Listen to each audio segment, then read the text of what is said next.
Hello everyone and welcome to Think Python. In this session we'll learn about Jupyter shortcuts and I'll start with importing a CSV file into my Jupyter notebook.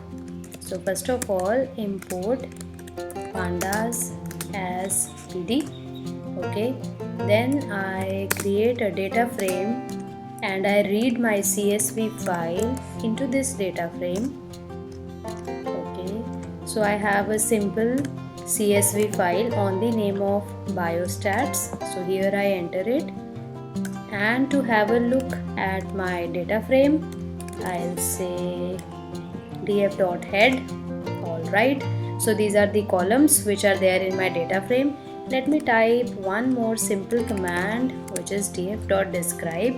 So this will give me the statistics of all the numerical values that I have in my data frame. Alright, now to learn about the shortcuts, if you are in this cell, always remember that the cell in which we are typing could be in two different modes.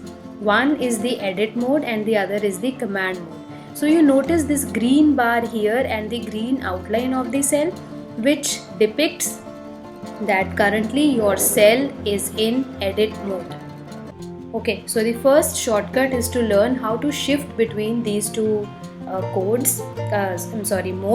So if you press escape, you notice that this green bar changes to blue.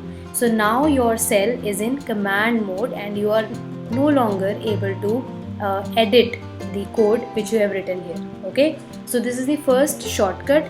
Hitting escape will enable you to make the edit mode change to the command mode. Okay, now different shortcuts are used for these two different modes. I'll show you what are the different shortcuts.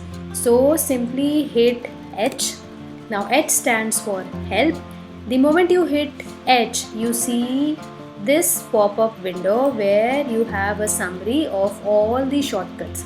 Now these keys are specific to Mac. So if you are working on Windows, you will not be able to see these keys which are mentioned here. Okay, so we have Command, Control, Option, Shift on Mac. Now these are some of the shortcuts which are applicable on the command mode, and these are some of the shortcuts which are applicable on the edit mode. So you don't have to remember all these shortcuts, but you can always have a look just to know that these are there. Okay, so I'll tell you some of the most commonly used shortcuts. Let's go back to the Jupyter notebook. Now because the bar is blue, so obviously we are in the command mode. Okay, and for the command mode, if you want to insert a cell above this cell, you simply have to press A. Okay, so this is a shortcut where A will insert a new cell above your current cell. Remember, A stands for above. Similarly, if you hit B, a blank cell is inserted below your current working cell. Remember, this shortcut is applicable for the command mode. So ensure that before applying this shortcut, your bar here is blue. So here it is green. If I press A, so this is not working. Okay, so let me delete it. Escape, shift to the command mode, and now if you press A, so we have another blank cell inserted above your current cell. So A and B is for inserting above and below. Alright, now next shortcut is for deleting a cell. I want to delete this cell which I have just, so all you have to do is press D twice. There you go. So I press D twice, and pressing D twice will delete your current cell. So here also press D twice and your current cell is deleted. Okay, now the next important shortcut is run. See, whenever you want to run our code, we have a run button here, but this run button will only run the current cell which is selected. For example, this is here. Now if I hit run, so only the current cell is selected. To make this more clear, let me change this command to df.tail. Okay, where I'll get the last 5 entries of my dataset. Now let me show you. If I hit run here, only this particular cell is executed, and see, this cell is not executed, it is only showing the previous result. Whereas if I select run all from this drop down, then even this cell is executed. Okay, so that is another shortcut. Please notice that in Jupyter file we have source code as well as the result of each cell saved in our Jupyter notebook, whereas in our usual PyCharm file it was only the source code which is saved and the results are not saved. Okay, shift plus tab. Now let me show you what this stands for. For example, your cursor is on a particular method.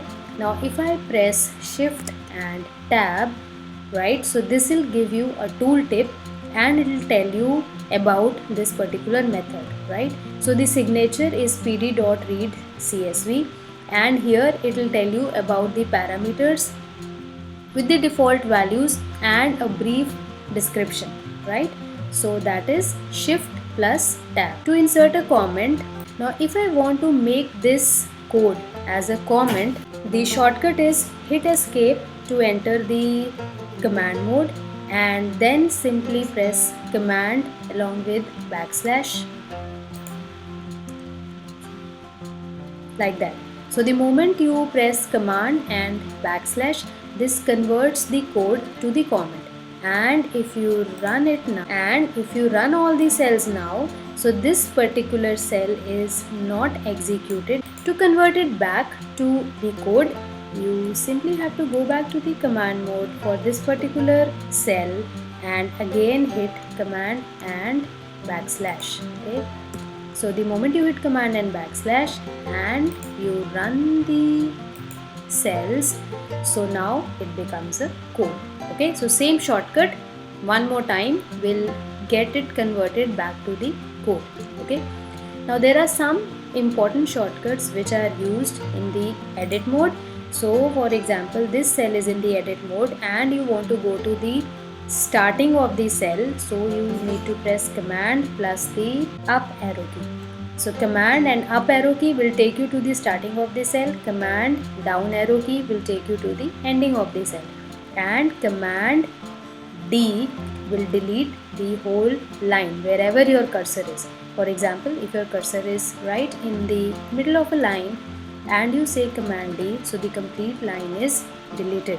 Alright, so these are some of the shortcuts which are very useful while you're working on projects. So I'll recommend that you hit H, not in the edit mode but in the command mode, hit H and go through all these keyboard shortcuts and have a look what all is there in Kitty for us.